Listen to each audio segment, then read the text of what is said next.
¿Qué dirán dos abogados importantes, ¿no? Abogados del ex asambleísta Muentes en el caso del Banco del Pacífico.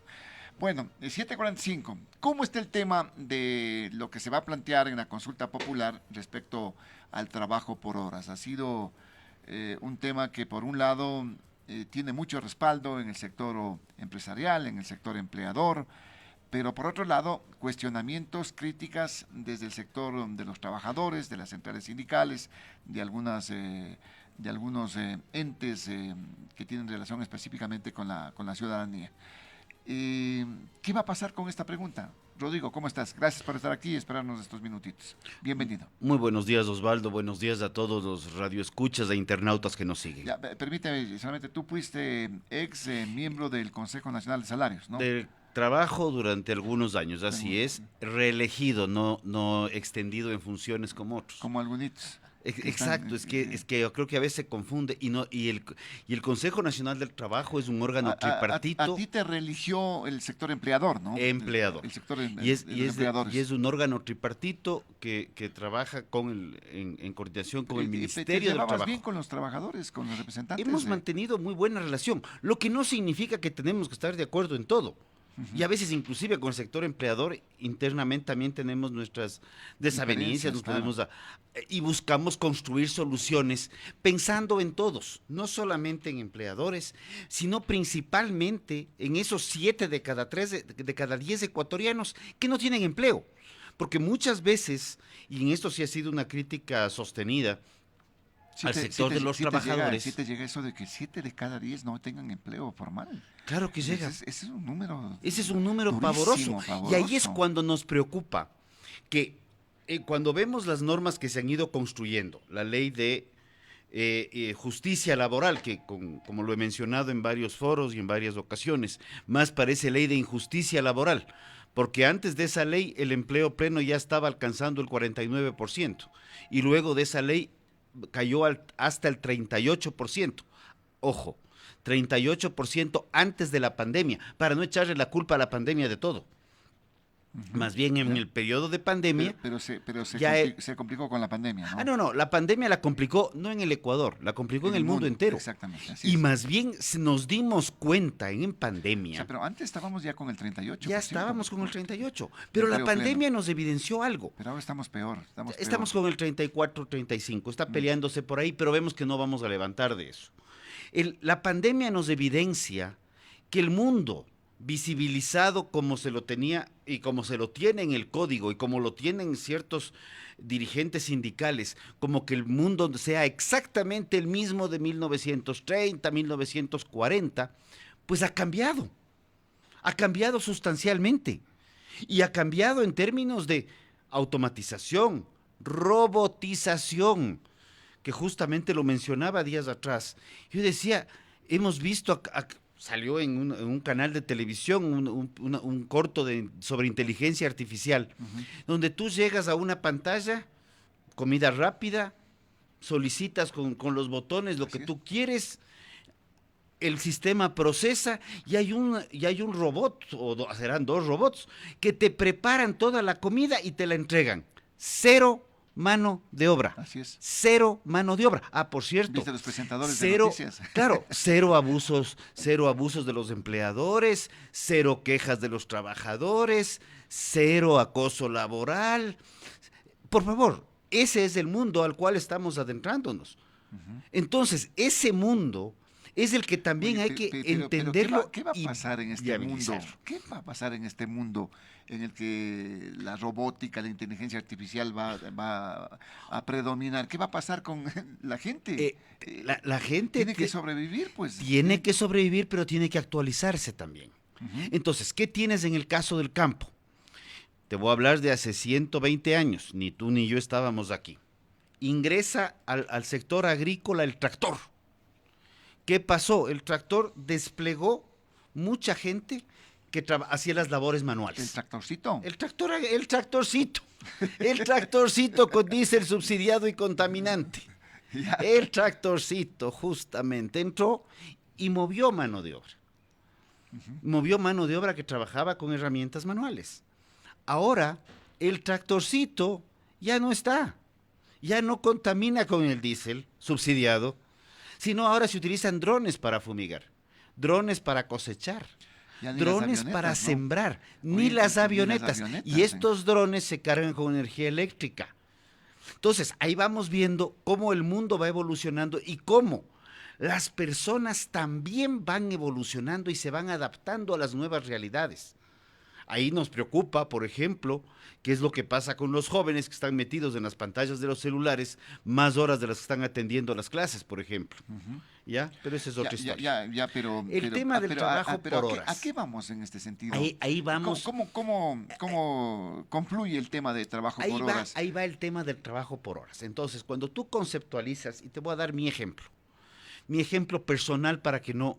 Yo estaba en la universidad y tenía horarios con huecos y tenía la clase de 7 a 9 y luego tenía otra clase de 12 a 1:30. Y yo tenía un huequito por ahí o otro huequito en la tarde. Y el trabajo por horas es eso, es cómo poder trabajar y trabajar llenando huecos en cierta medida o acomodando los horarios de que quien quiere trabajar con los horarios de quien está dispuesto a brindar empleo. De ahí me llamó mucho la atención una posición de la ministra que dice que el trabajo por horas va a ser mínimo por 4 horas diarias.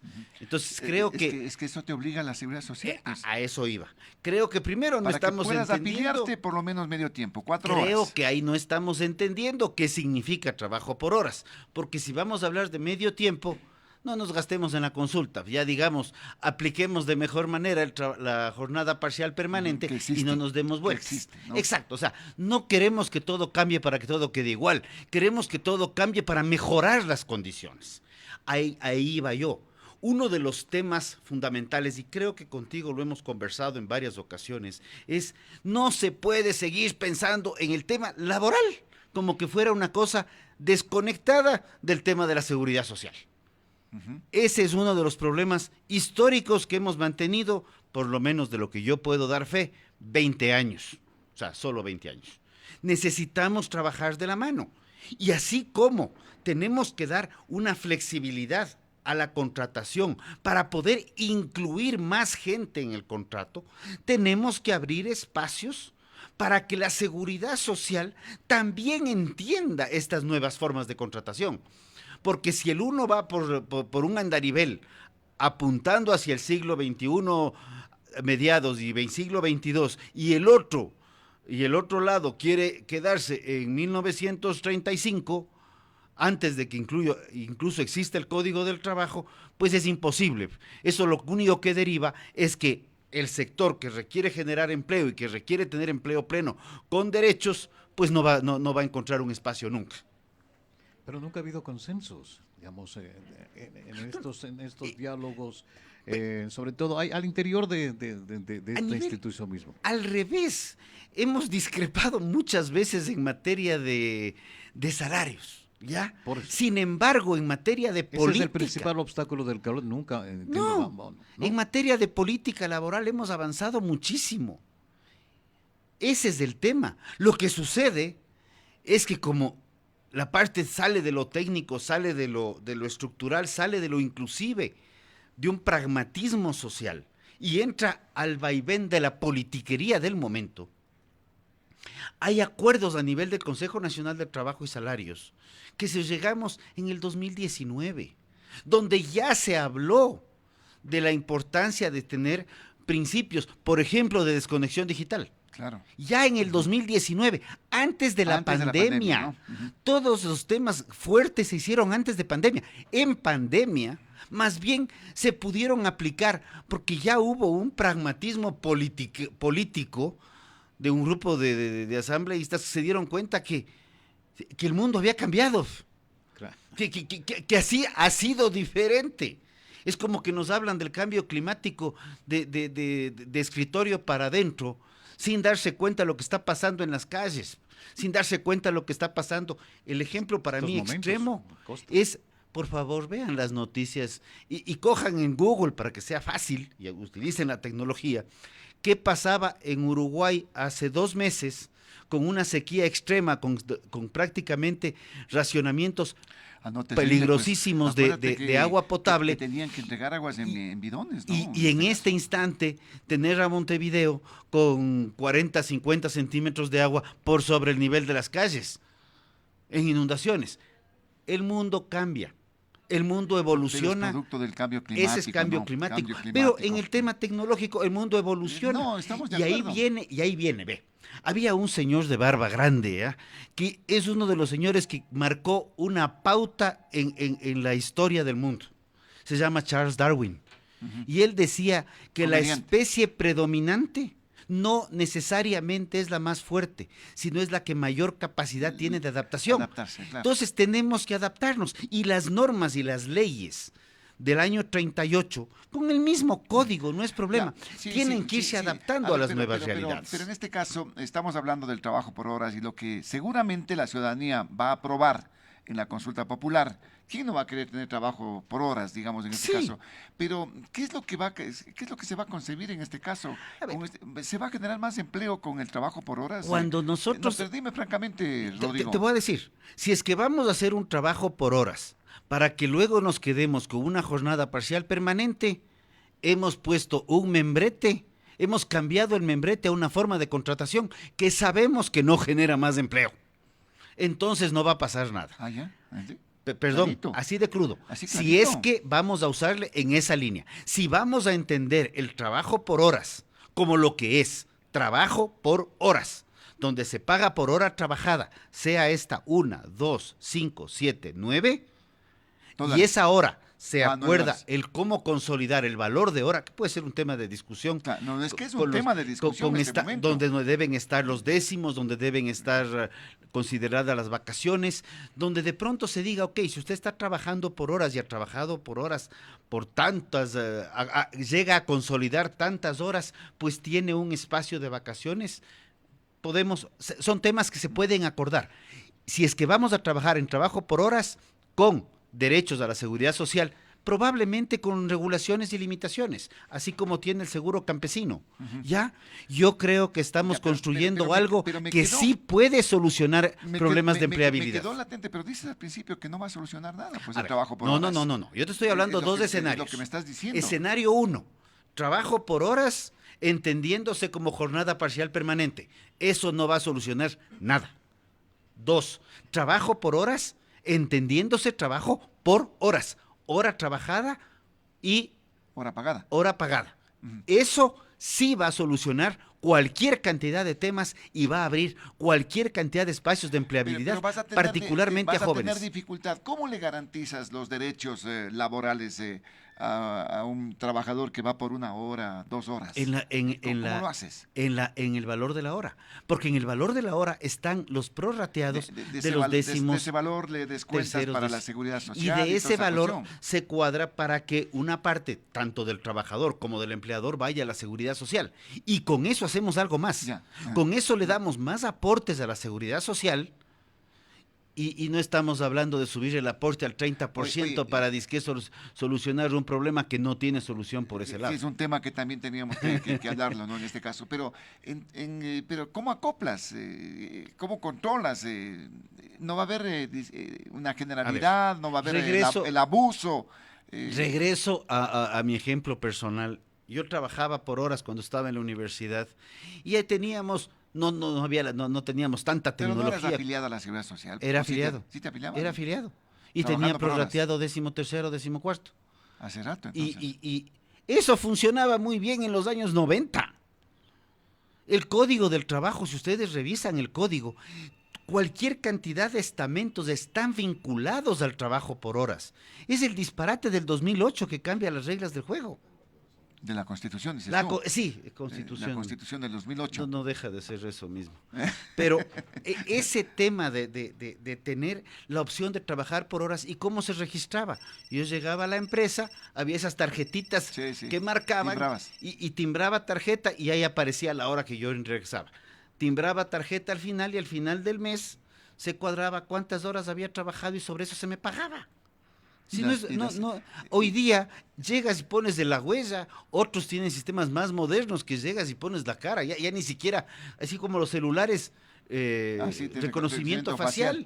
O sea, ya la tecnología te permite hacer maravillas. A ver, permíteme, hay una inquietud de Rodrigo, 255-4090, 2546-108 está habilitado. Buenos días, lo escuchamos.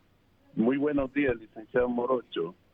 Buenos días al señor panelista y a todos los que hacen noticia en la radio. Buenos días, país. Luis Guerrero les saluda. Yo he visto un cruce de brazos de los dirigentes sindicales, de los trabajadores, que sí da vergüenza, y se dicen socialistas, y se dicen comunistas, y se dicen luchar por el pueblo. Resulta, licenciado Morocho, y le ruego analice el sueldo estatal con el sueldo privado.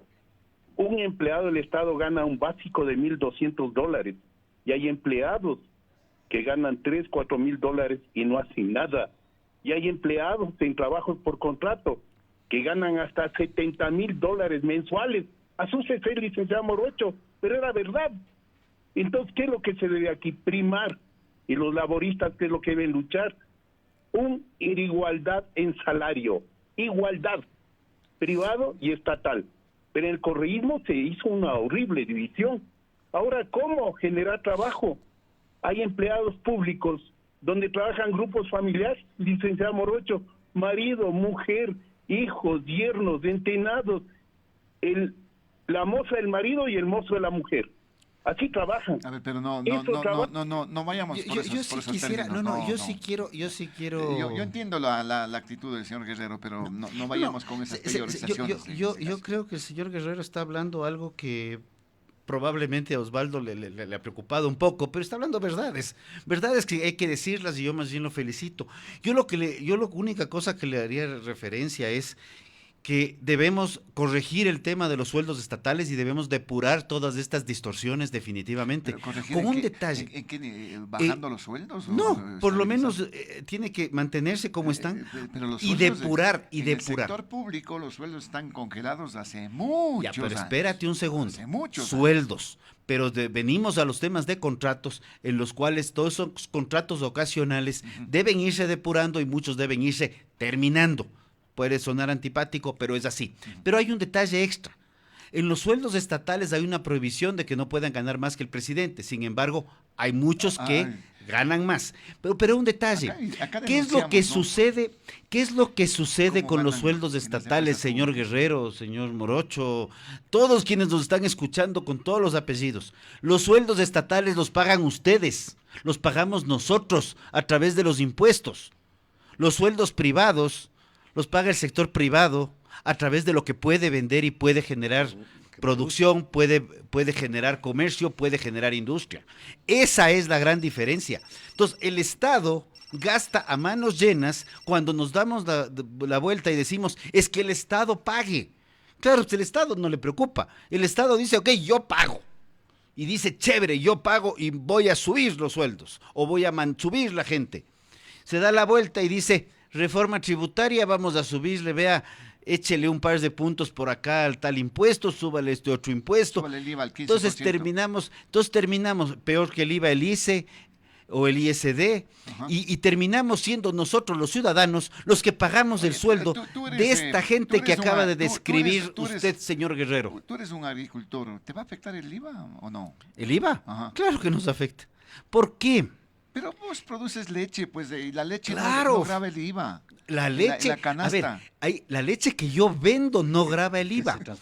Pero el transporte que yo pago para que me vengan los insumos, ese sí paga. Encadenamiento productivo. Todo tiene IVA, todo grava. Nos comen el cuento, ¿no? Es que la canasta básica no grava el IVA. Sí, es señores, verdad, pero transportar la canasta sí sube el IVA porque el combustible tiene IVA.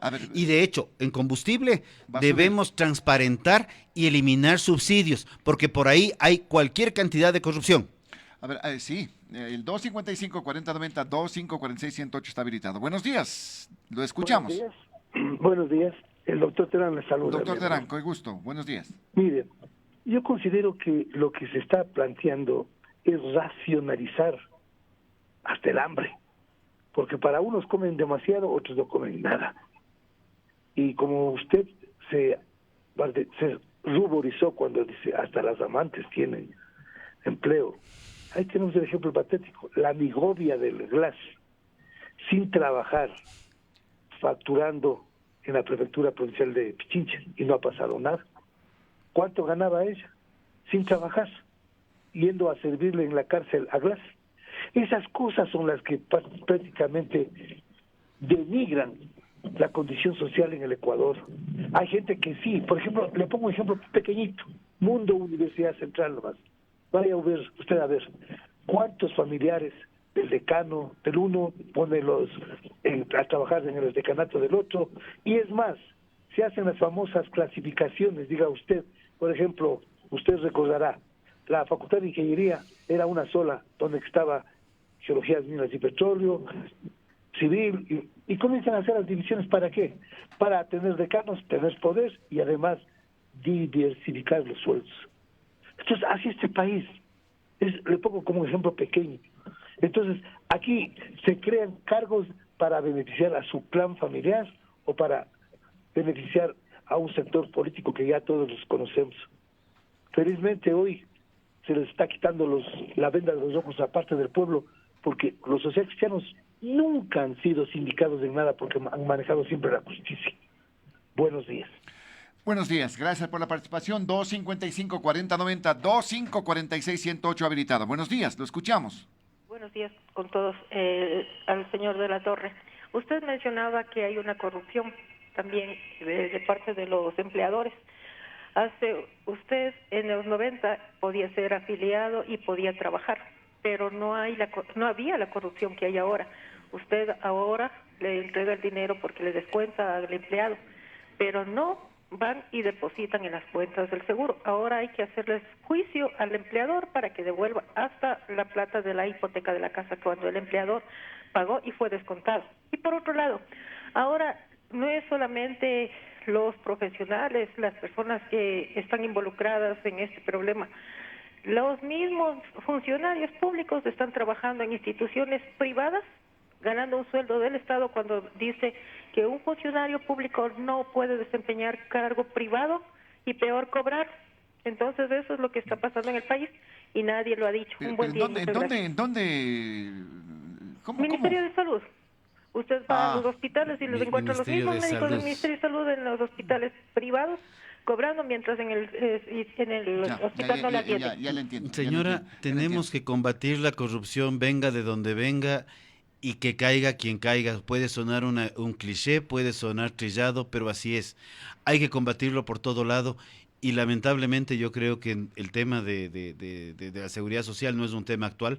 Más bien, lo que vemos es que mientras más regulaciones y más rigidez ponemos a los sistemas de contratación, más problemas estamos teniendo, cuando deberíamos tener mucho más transparencia.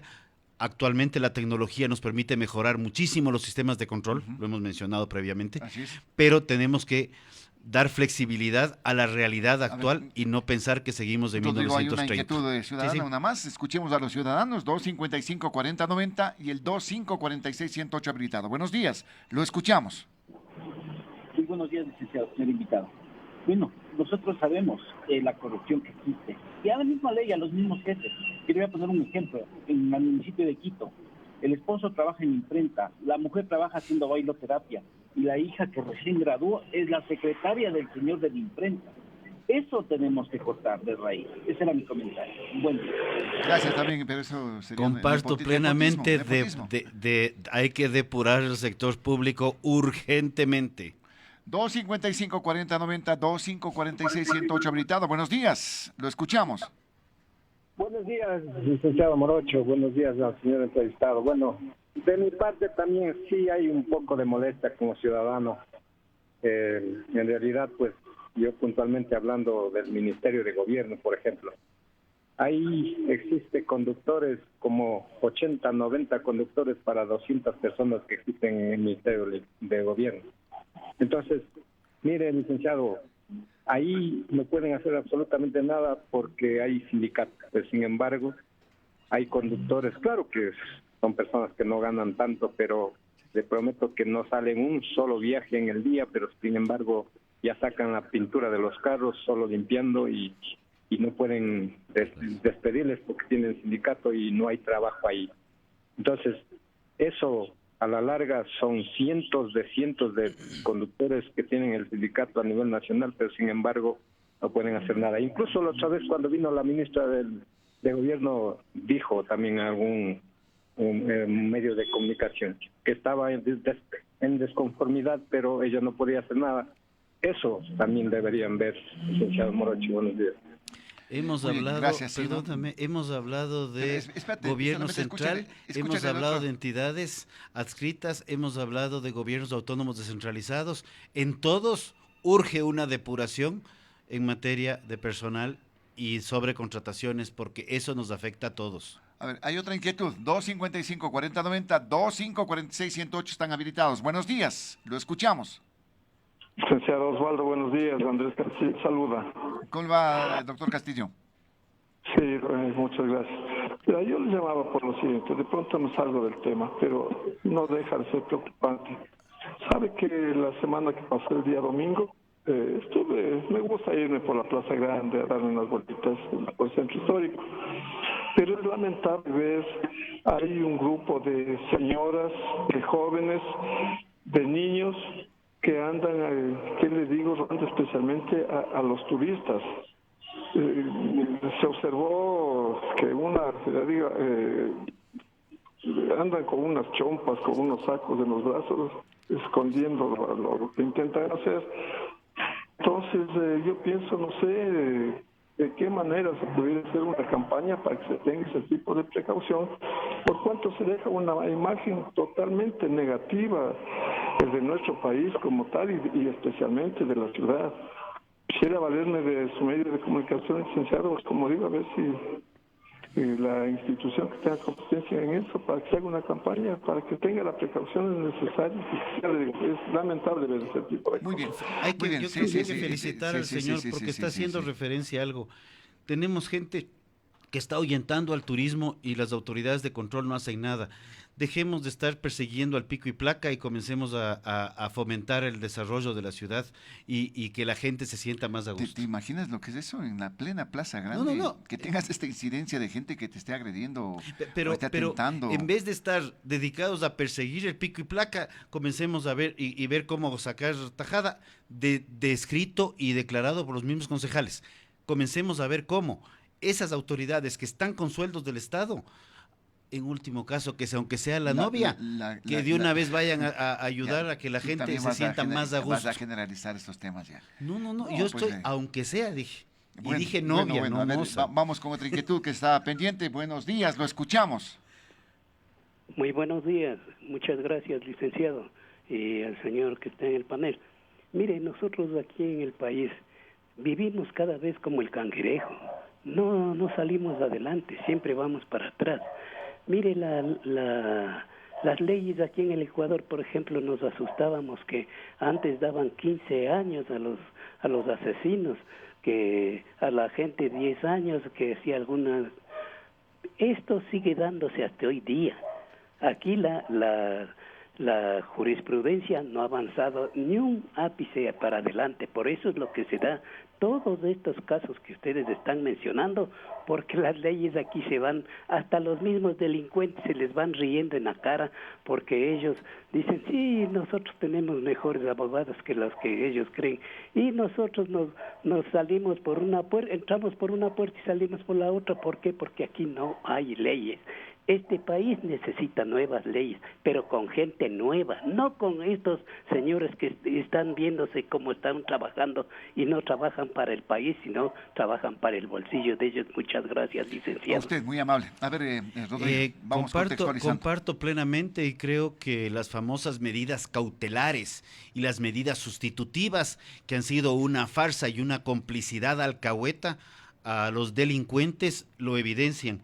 Punto a favor, la Corte Constitucional ya ha puesto un pare a las famosas medidas cautelares, ya puso hace pocos meses atrás un pare también al otro tema, que eran el habeas corpus en Montecristi para sacarle al delincuente que está preso en la Tacunga, cuando eso era prohibido. Ya se está más o menos regulando eso, pero lamentablemente no es un tema de leyes, es un tema de quienes aplican las leyes e interpretan antojadizamente las leyes y se dan estos casos. Porque estamos llenos de leyes, ¿no? No, leyes, por el contrario, lo que necesitamos es, también yo he planteado depuraciones, quememos, así de crudo, la mitad de las leyes. Ni siquiera veamos cuáles, solamente cogemos el 50% y quemamos. Pero y con el otro, codificar las leyes, y con el otro 50%. Comenzamos a codificar y a depurar. Si tú comienzas a codificar, y esto puede ser un mensaje a la Asamblea Nacional, la Asamblea Nacional sí tiene que legislar y fiscaliza, pero en la parte de legislar también está la codificación, también está la depuración, también está la evaluación de leyes, no solamente crear más leyes con nombres rimbombantes que se contradicen en ellas mismas.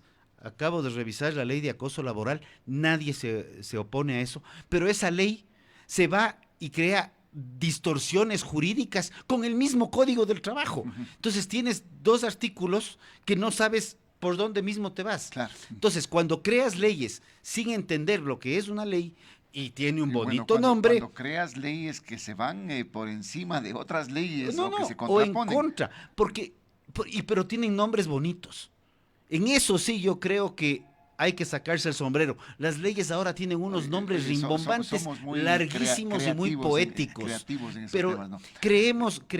Saquemos creatividad en cómo atraer turismo, hagamos creatividad en otras cosas y comencemos a depurar leyes. Entonces, habrá que legislar bien y habrá que ver qué pasa en esta consulta con la pregunta, ¿no?, del trabajo por horas. Creo que hay algunos temas en varias preguntas y confiemos que la ciudadanía le apueste a una mejora, pero que también desde el otro lado entendamos lo que estamos proponiendo.